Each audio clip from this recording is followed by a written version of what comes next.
I'm just an ordinary 21-year-old guy. Maybe it sounds cliché, but most of my days go the same way. Studying, a few hours at work, hanging out with friends. Nothing special, no grand plans, just like everyone else. One evening, I went to a small party because my friends invited me. To be honest, I didn't really want to go, but I thought I needed to unwind a bit after a week full of exams and work. There were a lot of familiar faces at the party, but I tried to stay in the background, listening more than talking. Then I noticed her. She was standing by the window, holding a glass of cola. There was nothing about her that immediately caught my attention. Not too flashy, not the center of attention. But something in her eyes made me want to approach her. "Hi," I said, a bit nervously. She smiled, and it was one of those smiles that somehow softens the whole world around. We started talking, at first about small things, then about what interested us. It turned out we had a lot in common. Music, movies, even plans for the future. I don't know exactly what happened, but with every minute, I wanted to listen to her more and more. She was just genuine, without any pretense or show. And that night, it felt like I finally found someone I could be myself with. After the party, I couldn't fall asleep for a long time. Snippets of our conversation kept spinning in my head. Her laughter, those moments when she leaned forward a bit to hear me better, and how she tucked her hair behind her ear when she was recalling something. I even laughed to myself. Here we go again, falling in love overnight. But it wasn't quite like that. It wasn't love. It was just, I felt comfortable with her, like I was home. The next day, I wrote to her. Nothing special, just, "It was nice to meet you, maybe we could grab coffee sometime." And honestly, I didn't expect a reply. But she wrote back in 10 minutes. "Why not? I'm glad you came up to me too." We met a few days later. A cafe, a bench in the park, a conversation without a script. I was afraid that that night was just a coincidence, that we wouldn't be as interesting to each other as it seemed. But it turned out the opposite. Again, hours of talking. Again, calm, no tension. And again, the same feeling, like everything was right. We started seeing each other more often. There wasn't a clear moment when we became together. It was just one day when she took my hand during a walk, and I didn't let go anymore. A few months passed, and things got harder. She had her own story, difficult relationships with her parents who pressured her about her choice of studies. She wanted to be a photographer, but they forced her into law school. I had other problems. Work drained a lot of my energy, and doubts appeared. What am I even doing with my life? Why am I always tired? Why sometimes I just want to disappear? We were both far from perfect, and we both saw it. There were evenings when she was silent, and I couldn't get a word out of her. There were days when I lost control because I couldn't handle the pressure around me. We argued, not often, but painfully. Especially when we started talking about the future. She wanted to move to another city for an internship. I wanted to stay because I had commitments at work. And then one evening, sitting in the kitchen, she just said, "I feel like we're not who we were at the beginning. We're no longer those two who first talked by the window." I was silent for a long time. It was hard to accept. But I knew she was right. Those words stayed with me for a long time. They seemed to open my eyes to what we both were afraid to admit. Our us was changing, and not always for the better. I realized we needed to speak honestly, even if it was painful. The next day, we sat down together and talked for a long time. No accusations, no shouting. Just honestly. About how we felt, our fears and doubts, about what each of us wanted. We understood that we loved each other, but sometimes love isn't enough to keep everything we had. We were different people, and that was okay. She told me more about her dreams, how painful the pressure from her parents was, and how she wanted to fight for her happiness. I shared my fears and desires about wanting to find meaning in what I was doing. We decided not to rush things, to give ourselves time and space, not to tear ourselves between being together and being ourselves. It was hard, but we knew it was the right decision. Weeks passed. We met again, but now differently, without pressure, without expectations. Just two people who cared about each other, but gave each other freedom to be who they were. Every day I realized this wasn't just a simple love story, but one about maturity, learning to accept someone with all their flaws, and how important it is not to lose yourself in a relationship. Sometimes we argued, sometimes we felt tired of life's challenges again, but now we had support. We could share our fears without fear of judgment, and that made us stronger. One day, walking through the evening city, she took my hand and quietly said, "Thank you for staying." I replied that I was the one who should be thankful. And at that moment, I realized, no matter how many difficulties there were, she had become my home. Then, new challenges came. She got a chance for an internship in another city, and we faced a choice again. But now it wasn't the fear of parting, but a conscious decision to support each other's dreams, even if it meant temporary distance. We agreed that it wasn't the end, but a new chapter. We talked every day, planned a future together, even from afar. It was a lesson in trust and patience, and I was grateful to have gone through it with her. A few months later, when she returned, we were different, stronger and wiser. And though our path wasn't perfect, I knew true feelings withstand any trials. After those months apart, we met again, and everything was different. We had changed, grown more mature, learned to value not only the moments together but also our own freedom. Our conversations became deeper. We talked more about the future without fear of planning it together. It felt like we were at the beginning again, but this time with a greater understanding of each other. We learned to support, not control, to love, not hold back. And although life threw new challenges our way, new difficulties at work, doubts about ourselves, unexpected fears, we knew we were not alone. She was there, and I was there. One evening, we sat on the balcony, watching the city lights and stayed silent. The silence didn't drag on. It was filled with calm and trust. Then she said, "You know, sometimes I think that all of this isn't just a coincidence, that our paths crossed so we could learn something important." I smiled and replied, "Maybe that's true, and I'm glad we went through this journey together." We realized love is not just about passion and romance, it's about patience, about support, about accepting imperfections. It's about being there, even when it's hard. And that's what makes us stronger, together. After that evening in the kitchen, a certain coldness settled between us. We both knew that if we wanted to save our relationship, something had to change.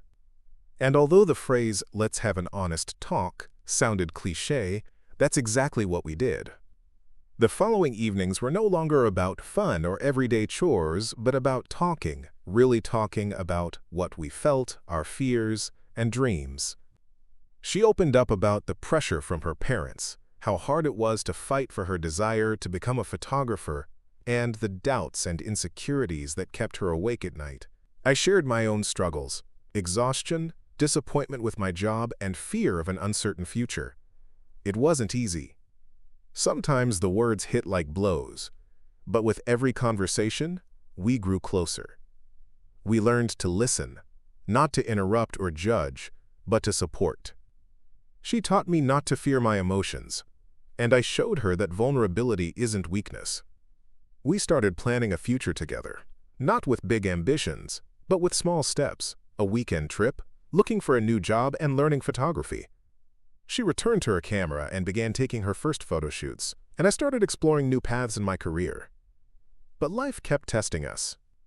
One day, she received an offer to move to another city for an internship, a huge step for her career. We talked long and hard, trying to find compromises, but we knew this was her chance, something she couldn't simply give up.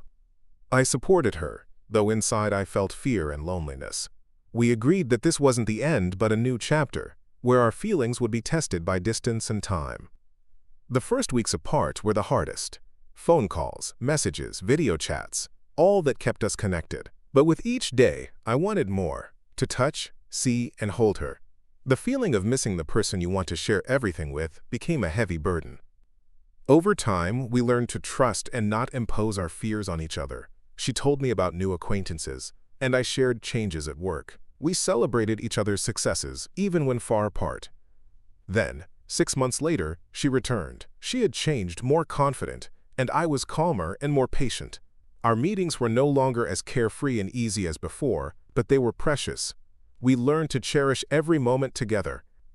One evening, sitting on the terrace, I looked into her eyes and said, "I realize we are no longer who we were at the beginning, but maybe that's why we stayed together. Because with every day, we became better and stronger." She smiled and replied, "Yes, and I believe our future is not just dreams but a reality we will build together." We held hands, looking at the stars, and at that moment, I understood. True love isn't just about feelings. It's a choice to be together, no matter what. After that conversation on the terrace, a new wave came between us, a wave of understanding and patience. We both felt that this was not just a romantic phase when everything seems easy and carefree. This was real life, with all its challenges, anxieties, and joys that we had to go through together. We began to appreciate the moments of silence more, not the kind of silence that creates misunderstandings, but the kind where there is no need to say anything because there is someone next to you who understands without words. We realized that love is not always bright flashes of feelings, but the ability to be there when it's hard. She picked up her camera again and started taking photos, but now it was more than just a hobby. It was becoming her passion, her way of expressing herself. I supported her in this, even when I didn't understand all the technical details of photography. Seeing her light up with happiness was the best reward for me. Meanwhile, I was looking for new opportunities at work because I didn't want to stay in one place. The constant tiredness didn't disappear, but now it made sense. I was working on myself, trying to find what truly brings satisfaction. We were no longer afraid to talk about difficult things, about fears, doubts, about what scares us about the future, and that became our strength. One evening, when we were sitting by the window watching the rain, she looked at me and said, "You know, I'm afraid this could fall apart again, that we might lose each other because of uncertainty." I took her hand and answered, "Everyone has fears, but if we hold on together, nothing will break us." Then we decided that even if life puts us on different paths, we will find ways to stay close. Because sometimes love is not about always being physically together, but about not letting go of the heart. Time passed, and every new day taught us to be patient and appreciate what we have. Our relationship became deeper, not superficial. And although doubts sometimes appeared, I no longer feared them, because I knew that with her I could face any difficulty. We planned a shared future where each of us would have space for our dreams and desires, but at the same time we would remain a support for each other. This was not a fairy tale with a perfect ending. This was our reality, complicated, sometimes painful, but sincere and real. And that was its beauty. I couldn't sleep for a long time after that conversation in the kitchen. She spoke the truth, and I felt it deeply. We had changed. Each of us had walked our own path, but we still held on to what we had. I thought about all our moments, how we laughed together, shared plans and dreams, how we just stayed close, even without saying much. The next morning, I decided to talk to her openly. We met in the same park where we first held hands. She looked as thoughtful as I did. I took her hand and said, "We can't stay in what was if it no longer makes us happy." She nodded quietly. "I'm afraid of losing you," she said, "but I'm also afraid to live in a world where we can't be ourselves." We talked for hours, trying to figure out what to do next. We both knew ignoring problems wasn't a solution. We had to change or go our separate ways. Over the next weeks, we tried to open up more to each other, speaking about what hurts and what inspires us. It was hard, but each conversation brought us closer. We learned to listen and support, even when it wasn't easy. Though the future was uncertain, I felt this was a new beginning for both of us. One evening, sitting by the window and looking at the moon, I felt ready to say what I had kept inside for so long. "I think," I began, "that love isn't just about happy moments. It's about holding on to each other when things get hard. And I want us to try to be together, despite all the difficulties." She looked into my eyes and I saw tears, not of regret, but of hope. "I want that too," she whispered. "But we need to work on ourselves, on our fears and pains." We agreed to support each other, to give space when needed, and not be afraid to speak about what we feel. That was the start of a new phase in our relationship. Not perfect, but real. We learned to forgive and accept, to admit mistakes, and find the strength to move forward. It wasn't easy. There were moments when it felt like everything was falling apart, but we held on. Because we knew true love is a choice made every day. I'm grateful for that conversation in the kitchen. It forced us to be honest, face the truth, and not fear change. And despite everything, I believe there are still many bright days ahead for us.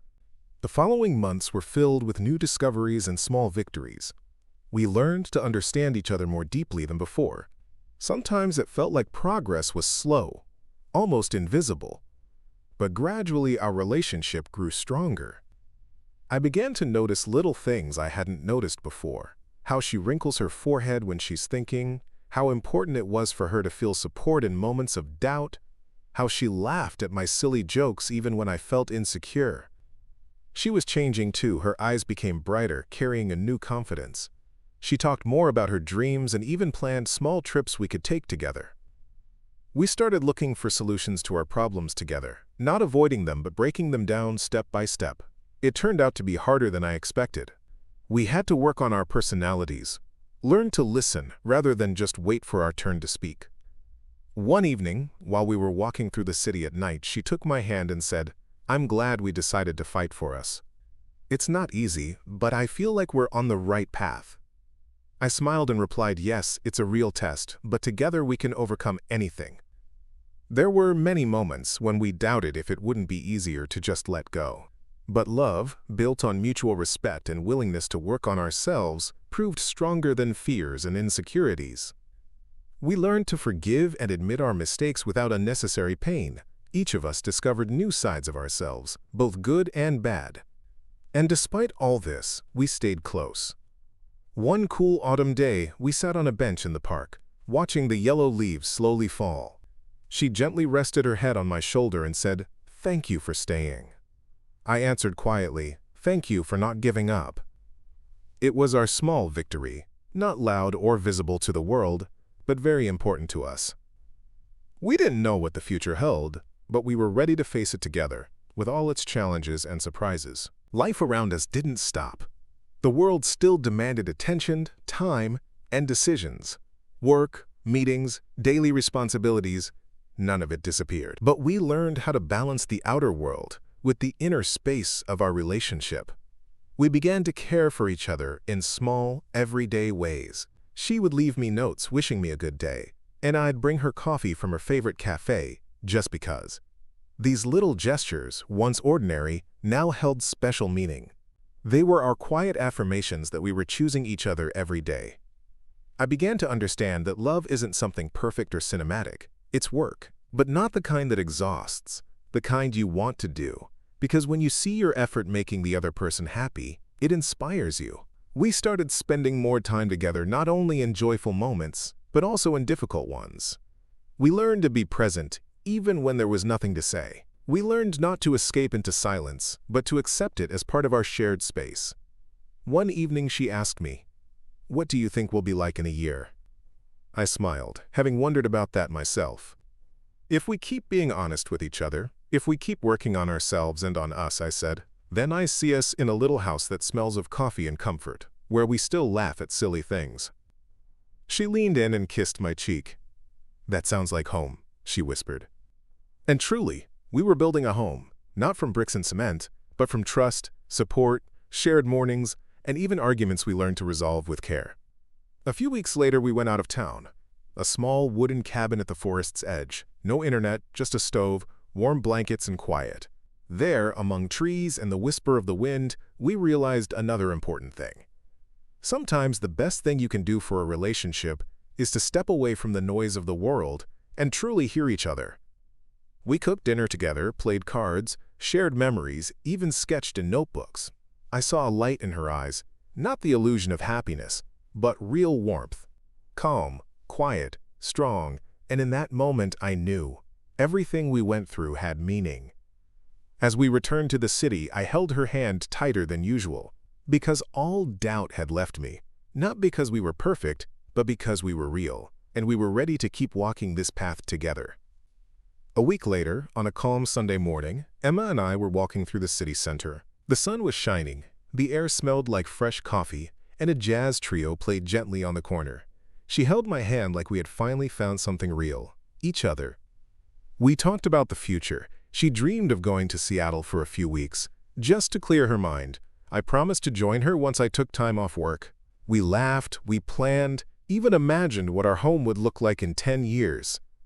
Then, suddenly, Emma stopped in front of a small cafe. Her expression changed.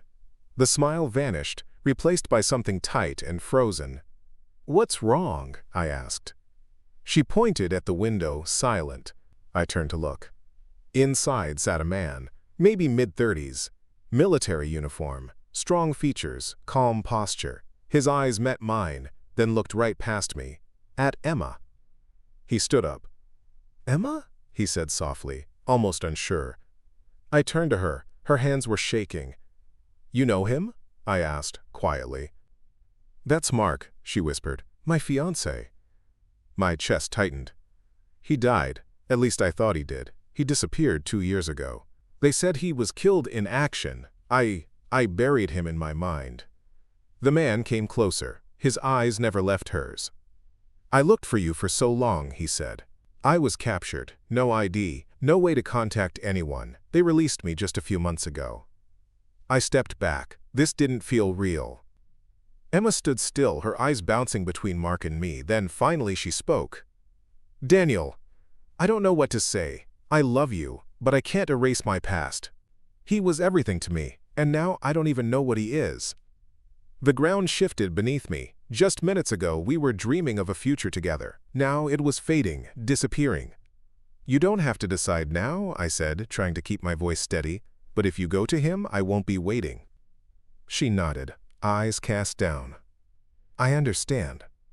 And in that moment, everything that felt certain collapsed. I walked away. And didn't look back. 3 days passed. I didn't answer her texts. She kept it short. "Daniel, I need to talk to you, please." I didn't know what to say. I felt angry, hurt, hollow. But eventually, I gave in.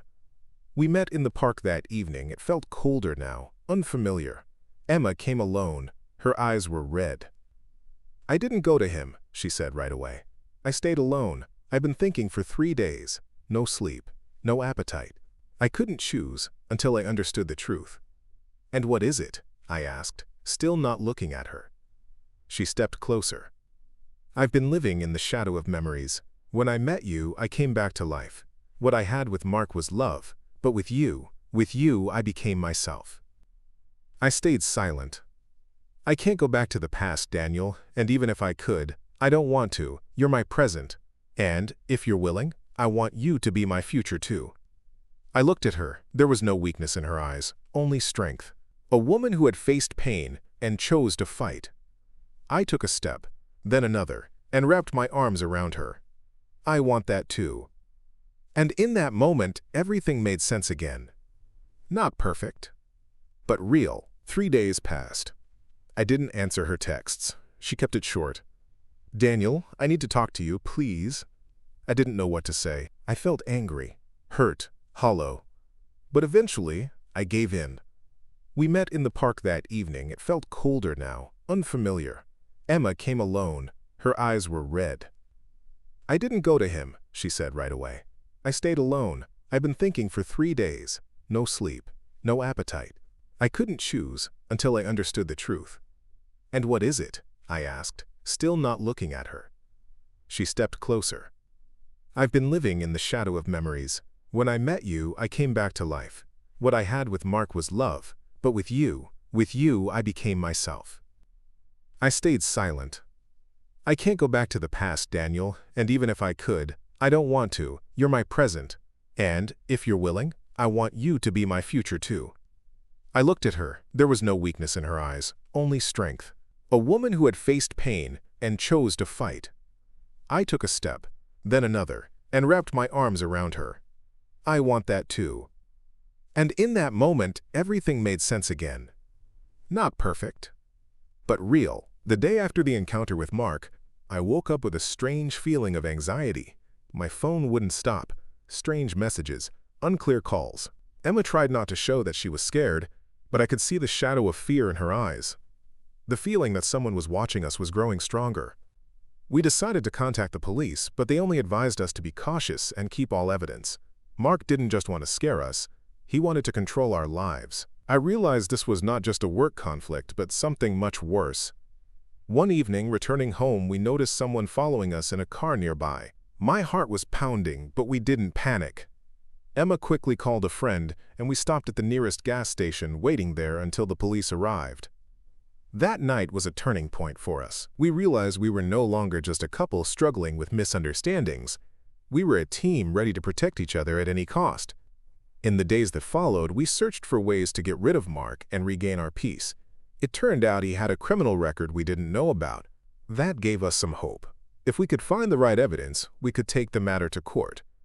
At the same time, we worked on ourselves, on trust and understanding. Our love was becoming not just a feeling but a true strength that helped us overcome any difficulties. One day, after a hard day, sitting side by side, I took her hand and quietly said, "We'll survive, not because we have no choice, but because I don't want to live without you." She smiled back at me and leaned closer. "Me too, Jason." Together, we're unstoppable. After we finally gathered all the evidence against Mark and the police started an official investigation, I felt the heavy burden slowly lifting off my shoulders. But the inner unease didn't disappear. All these months of fear, doubts, and uncertainty left a deep mark on our souls. We were no longer carefree lovers laughing in the park, holding hands. Now we were people who had gone through a storm that threatened to destroy everything we had built. That was the moment I realized the real test wasn't outside but inside us. The hardest part was learning to trust again, to open our hearts and not to fear the future. What if our paths parted once more? Was it even worth fighting for something that maybe had long lost its shape? Emma and I talked a lot. Honest conversations cast a heavy shadow but also cleansed us. We shared pain, fears, hopes. I saw her holding back tears so she wouldn't break, and I was fighting my own fears that one day I might leave her alone again. One evening, when the city had already plunged into darkness, we found ourselves in that same park, the place where our story began. I looked into her eyes, and they shone with a soft light filled with courage and tenderness. "Emma," I whispered, "I can't promise that our life will be easy, but I can promise to fight for us every day, every minute. If you want, we'll create a new story, without fear, without secrets." She smiled, and I saw the same spark in her eyes that had ignited on our first day together. Her arms wrapped around me, and I felt a warmth that could melt even the coldest ice. "Jason," she answered softly, "I want to live like that too, and I believe we can, together." The following days were filled with little miracles. We laughed more, talked, made plans for the future. We started seeing each other anew, not through the lens of the past, but through the eyes of those ready to let go of pain and give love a chance for a real life. One morning, sitting side by side over coffee, I took her hand and said, "Emma, thank you for staying, for believing, for loving, even when it's hard." She squeezed my hand tighter and replied, "And I thank you, Jason, for not running away, for staying close, even when everything was dark." That's when I understood love isn't about being perfect. It's about being there when the world feels merciless, and that even the toughest trials can become a foundation for something greater. We stood on the threshold of a new life, not perfect, but real. And this time I wasn't afraid, because I knew that together we could overcome anything.